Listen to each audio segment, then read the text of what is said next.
this project is to help the region improve treatment performance for their wastewater to meet requirements laid out by the MBCP, which is the Ministry of Environment. In recent years, there have been a series of ECA non-compliance due to high levels of CBOD, TSS, TP, and E. coli being discharged in the effluent from this plant.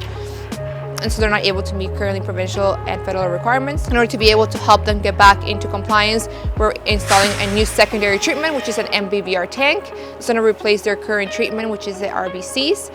And to be able to incorporate into the plant, we built a brand new blower building, which houses 3 blowers to aerate the tank, a chemical building to provide ferric dosing at the effluent of the mbbr tank, new channels to connect the tank to existing infrastructure, and then a mixing chamber at the end for polymer addition. There are also other upgrades in this plant, which include equipment upgrades throughout the grit removal system, secondary clarifiers, and then a new CCT tank, which is the one we're standing on.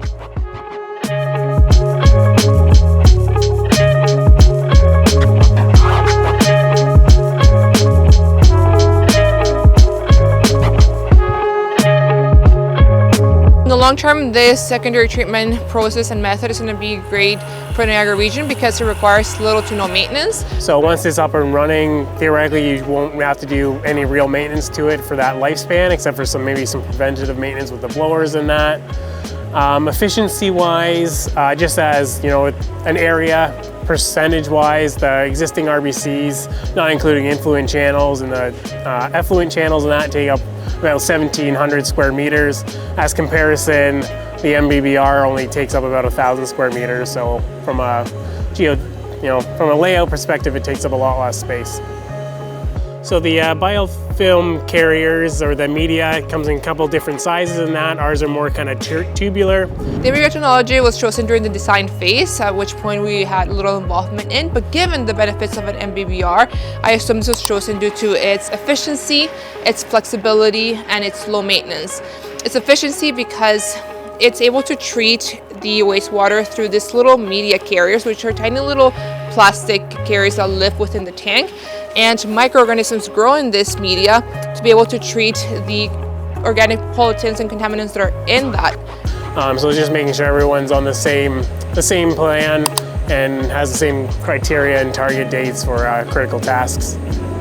As we're working in a complex project, in a long-term project, you want to make sure that as you're tackling issues and complex constructability and design issues that come up, you're working together collaboratively with all your subcontractors, the consultant, the region, and so maintaining those relationships even as tensions arise so that we can continue to have a good professional working relationship long-term in a long-term project like this.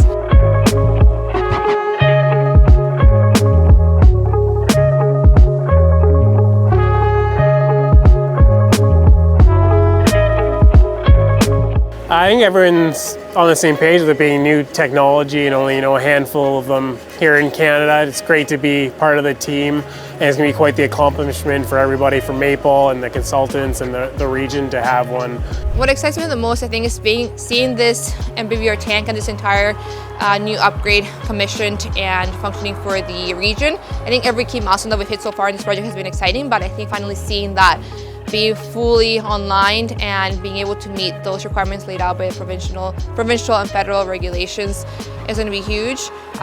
Being able to get them back in compliance, and then also I hope to have this project be as an example to continue to build that relationship with the region, to be viewed as trusted partners to tackle complex construction projects for them.